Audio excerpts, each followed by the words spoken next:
जय माता दी। एक सकारात्मक ऊर्जा हमें एक सकारात्मक विचार से मिलती है। दो छोटे से उपायों की बात करेंगे। आपका जब भी मनोबल टूटता है, सूर्य कमजोर होता है, चंद्रमा कमजोर होता है, तो अन्य ग्रहों के भी नेगेटिव रिजल्ट आपको मिलते हैं। इसके ठीक विपरीत जब भी आप अपने सूर्य चंद्रमा को मजबूत कर देते हैं, कितने भी खराब महादशा आपकी चल रही हो, आप संघर्ष कितने भी आपके जीवन में अधिक क्यों ना चल रहे हो, उन्हें आप जीत लेते हैं। यानी कि अपने संघर्षों से आप उभर करके मंजिल को पा जाते हैं। क्या है ये सकारात्मक विचार? अचानक से कभी हमारे मस्तिष्क में कुछ विचार आते हैं। मुझे लगा क्यों ना हर रोज आपके साथ एक विचार शेयर किया जाए। कई बार जीवन में बहुत अधिक संघर्ष हो रहा होता है और हम अच्छे कार्य भी कर रहे होते हैं, लेकिन हम भगवान को दोष दे देते हैं कि हमारे भाग्य में ऐसा ही क्यों। कई बार ऐसा होता है कि भाग्य में या कुछ ग्रह दशा ऐसी चल रही होती कि हमारा बहुत ही नकारात्मक समय चल रहा होता है, हर तरफ से हमें नेगेटिविटीज और असफलताएं हाथ लग रही होती हैं, लेकिन परमात्मा हमें कहीं न कहीं से किसी न किसी रूप में मदद देते हैं, सहयोग हमें मिलता है, पर हम उस सहयोग को समझ नहीं पाते हैं। ठीक उसी तरह जैसे कि मान लीजिए जीवन में केवल अंधकार ही अंधकार लिखा हुआ है आपके भाग्य में, और ऐसे में आपको कोई टॉर्च आकर के दे देता है, तो हम बजाय उस टॉर्च के को महत्व देने के अपने भाग्य को कोसने लगते हैं कि हमारे भाग्य में धूप क्यों नहीं है, टॉर्च की ही क्यों है। अगर हम उस टॉर्च के उजाले से अपने मंजिल को पा जाएं, तो फिर जीवन में सफलता रूपी उजाला जरूर आता है। विचार कीजिए, ऐसा कई बार आपके, मेरे, हम सभी के जीवन में होता है।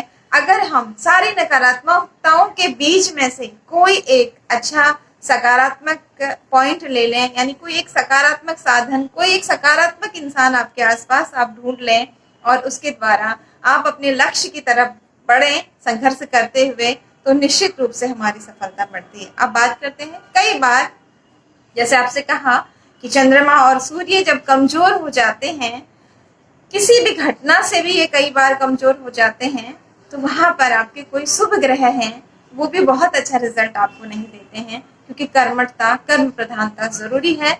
ऐसे में आपको क्या करना चाहिए? सूर्य को मजबूत करने के लिए आपको मैं यहाँ पर कुछ घास से बना हुआ पवित्री दिखाऊंगी। उससे पहले आपको एक व्यवहारिक उपाय भी बताऊंगी और ज्योतिषी उपाय भी बताऊंगी। जब भी सूर्य कमजोर होगा, आपको जो स्वास्थ्य संबंधी समस्याएं वो तो है ही है, हड्डियों की प्रॉब्लम, इसके बारे में तो हमने अनेक वीडियोस में चर्चा की है। लेकिन जब मनोबल टूट जाएगा तो व्यक्ति में उमंग उत्साह नहीं रहता है, वो अपने कार्यों को कर पाए। ऐसे में अगर आप सुबह उगते हुए सूर्य के आगे खड़े रहते हैं, उगते हुए सूर्य मतलब जबकि वो एक चांद की तरह दिखते हैं, लाल लाल बॉल जैसे दिखते हैं, ऐसे सूर्य के आगे आप खड़े हो जाइए। 1 मिनट 2 मिनट उन्हें देखिए और अपने आज्ञा चक्र पर यहाँ पर आप उन्हें ध्यान करते हुए ले आइए, अपनी कामना बोलिए और फिर आप एक तांबे के पात्र में जल लीजिए और भगवान को अर्घ्य अर्पण कीजिए। अर्घ्य कैसे देना है वो आपको बताती हूँ। आपके सिर से ऊपर इस तरह से आपने हाथों को ऊंचा करके तांबे के पात्र से जब आप जल छोड़ेंगे, तो आपकी आंखों के सामने वो जल की धार होगी और उससे आप सूर्य को देखेंगे। हमारे ऋषि मुनि बहुत बड़े वैज्ञानिक थे, हमेशा ही आपसे कहा है इस बात को। जब कॉपर के बर्तन से क्यों कहा जाता है कि तांबे के पात्र से ही सूर्य को अर्घ्य दें, स्टील से क्यों मना किया जाता है? क्योंकि जब कॉपर का जल क्या है, H2O है, उससे आपका हाइड्रोजन, ऑक्सीजन और कॉपर और सनलाइट, इनका जब केमिकल रिएक्शंस होता है तो उसमें से 7 रंग निकलते हैं। अगर आपने केमिस्ट्री पढ़ी है तो आपको पता होगा किस तरह से केमिकल रिएक्शंस होते हैं और एक नया आपको कंपाउंड मिलता है, नया चीज मिलता है। तो ठीक उसी तरह जब इन चीजों का केमिकल रिएक्शंस होता है, सनलाइट, वाटर और कॉपर का, तो आपके जो 7 रंग निकलते हैं, इस तरह से उस पानी की धार से आपके यहाँ आज्ञा चक्र पर जब ये पढ़ते हैं, एक तो आपका आज्ञा चक्र डेवलप होता है, उसके बाद ये 7 रंग आपके बॉडी के 7 चक्रास को इफेक्ट करते हैं। आपके जब चक्र मजबूत होते हैं और आपके शरीर में इन रंगों का बैलेंस, इन तत्वों का बैलेंस होता है, तो धीरे धीरे आपका कॉन्फिडेंस बढ़ने लगता है। और जब भी आप कॉन्फिडेंट होकर के अपने किसी भी कार्य को करते हैं, इंटरव्यू में जाते हैं, परीक्षा में जाते हैं, किसी काम पर जाते हैं, तो निश्चित रूप से सफलता आपको मिलती है। लेकिन एक दिन में चमत्कार की कल्पना ना करें, ऐसा आप लगातार 40 दिन कीजिए, रिजल्ट आपके सामने होगा। अब आपको एक बहुत ही सुंदर चीज दिखा रही हूँ सूर्य के मजबूत करने के लिए। जब हमारे पिता हमारे साथ होते हैं ना, तो हमारा उमंग उत्साह अलग ही होता है। उनका मात्र हमारे सिर पर हाथ रख देने से हमारा कॉन्फिडेंस बढ़ जाता है। लेकिन जब वो शारीरिक रूप से हमारे साथ में नहीं होते हैं, लेकिन आशीर्वाद के रूप में सदैव हमारे साथ में रहते हैं, ऐसे में एक छोटी सी कौन सी चीज है जिसे अगर आप अपने पास रखते हैं अपने पिता से लेकर के, तो ये आजीवन आपके सूर्य को मजबूत करती है और आपके पिता का आशीर्वाद सदैव इस चीज के रूप में भी आपके साथ रहता है।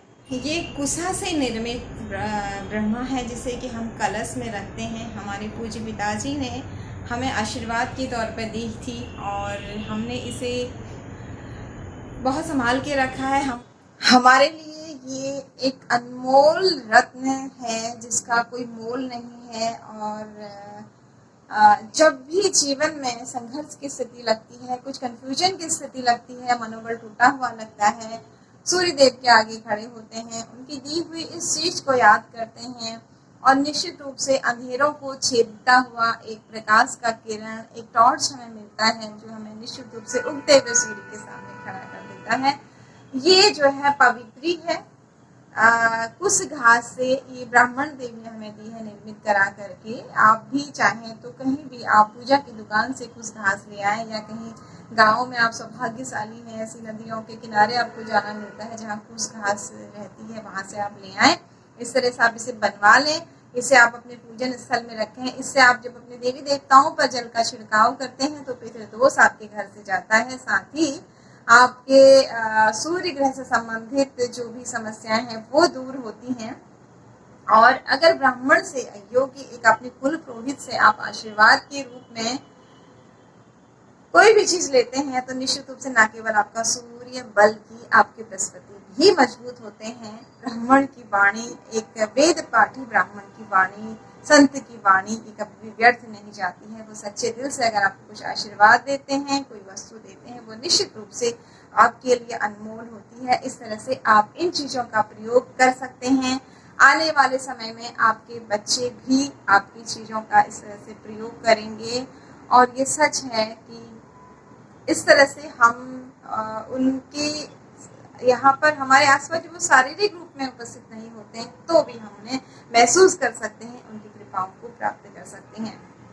अब हम बात करते हैं चंद्रमा की। जैसे आपसे मैंने कहा कि आत्मबल आपने जब कमजोर आपका हुआ तो आपने सूर्य को मजबूत किया, और बहुत सारे तरीके हमने एक वीडियोस में बताए हैं सूर्य मजबूत करने के, कॉन्फिडेंस को बढ़ाने के। लेकिन चंद्रमा जब कमजोर होता है, आप बात बात पर रोने लगते हैं। कई बार पुरुषों को भी ऐसा आपने देखा होगा कि बात करते करते रोने लगते हैं, बहुत भावुक हो जाते हैं। वो तब होता है जब आपका चंद्रमा कमजोर होता है। और कई महिलाएं बड़ी से बड़ी मुसीबत आने पर भी नहीं रोती हैं जब उनका चंद्रमा मजबूत होता है। इस चीज को हमने जीवन में व्यवहारिक रूप में भी देखा है। जब भी आप मेडिटेशन नहीं कर रहे हैं या कुछ अदर चीजों में आप इन्वॉल्व हो गए हैं, एक सही दिशा निर्देशन में नहीं चल रहे हैं, कई बार हम स्वयं भी अपनी जीवन शैली को बिगाड़ लेते हैं, डिसिप्लिन नहीं रहते हैं, और कुछ ग्रहों का योग ऐसा होता है कि हम ऐसे हो जाते हैं।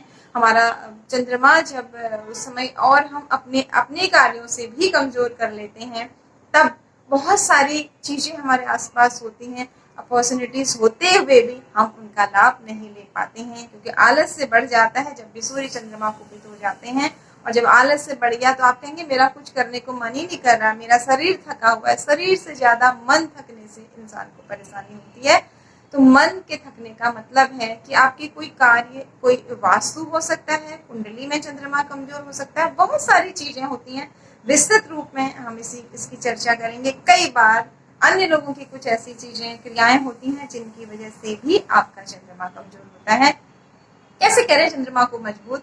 अगर आपकी माँ है दुनिया में तो आप बहुत सौभाग्यशाली हैं, उनका हाथ पकड़ लीजिए, आपका चंद्रमा स्वतः मजबूत हो जाएगा और आपका आधी कुंडली बैलेंस हो जाएगी। आपका भाग्य मजबूत हो जाएगा। इसीलिए चंद्रमा का इतना अधिक महत्व है, क्योंकि मन मजबूत हो जाने से बहुत सारी चीजें आपकी लड़ने के लिए आप तैयार हो जाती हैं।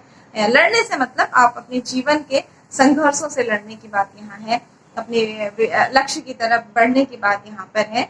तो आपको अगर ऐसा नहीं है, कहीं से कोई सपोर्ट ना तो आपको कुंडली में ग्रह से मिल रहा है और ना ही आपकी जन्म देने वाली माँ आपके पास है, तो जगत जननी माँ का हाथ पकड़ लीजिए, वो आपको निश्चित रूप से पार लगाती हैं। उसके साथ साथ चंद्रमा की सानिध्य में जल के आसपास आप ज्यादा से ज्यादा रहें। आप हर पूर्णिमा से एक हफ्ते पहले से लेकर पूर्णिमा तक नियमित रूप से चंद्रमा की रोशनी में कम से कम 15 मिनट बैठें और ध्यान करें। अगर आपको ध्यान करना नहीं आता तो उन्हें देखें और उनसे जो भी अपने मन की बातें हैं वो कहें, और पूर्णिमा के दिन अर्घ्य दें। अर्घ्य देने का तरीका वही होगा जैसे सूर्य को देते हैं, लेकिन यहाँ आप अगर आपके पास चांदी का बर्तन है तो अति उत्तम। चांदी के बर्तन में, चांदी के लोटे में आप जल भर लीजिए, उसमें थोड़ा सा कच्चा दूध, थोड़े से चीनी और आप चावल डाल लीजिए। उसके बाद आप इसी तरह से जल गिराते हुए उसमें से आप चंद्रमा को देखिए, तो इससे आपको बहुत ही अच्छा लाभ मिलता है। और आप एक पात्र में जल भरकर रख लीजिए जिसमें आपकी चंद्रमा की परछाई दिखे, उसे भी आप देखिए और महसूस करिए कि आप उसके अंदर बैठे हुए हैं और अपने आप को शीतल महसूस कर रहे हैं। इसके बाद रात भर इस जल को वहीं रहने दें। अगर छत है, बालकनी है आपके, कई बार हमारे फ्लैट्स के अंदर भी विंडो के द्वारा ऐसी व्यवस्थाएं हो जाती है, लेकिन अधिकांश तो ये पूर्ण रूपेण आपको जल में तभी दिखेगा जब आपकी ओपन बालकनीज है चौड़ी सी, या फिर आपके छत पे टेरिस पे जाने की व्यवस्था है, वहां रहने दे रात भर उसको। सुबह आप उसमें 2-4 बूंद कच्चे दूध की मिला लें और उससे स्नान करें।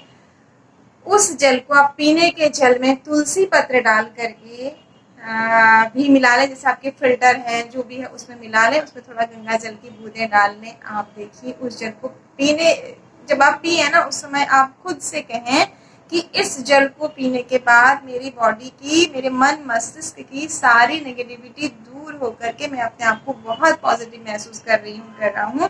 और थोड़ा सा आप उसको स्नान के जल में भी मिला लीजिए कच्चे दूध के साथ। आप देखिएगा आपका मनोबल 2 से 3 महीने के अंदर आपका बहुत अधिक बढ़ेगा। जैसे आपको सूर्य के रेमेडीज, चंद्र के रेमेडीज दोनों बताए। सूर्य का इफेक्ट तो आपका 40 दिन के अंदर बहुत अच्छा दिखने लगेगा, लेकिन चंद्रमा के लिए आप इस चीज को हर पूर्णिमा कीजिए 3 महीने तक, यानी कि एक हफ्ते लगातार आपको करना। उसके अलावा भी आप यदा कदा चंद्रमा की रोशनी में घूमें तो आपको बहुत अच्छा लाभ मिलेगा। चतुर्थी तिथि को आपको छोड़ देना चाहिए। इसके अलावा आप हर दिन भी कर सकते हैं ये कार्य, तो भी आपको लाभ होगा।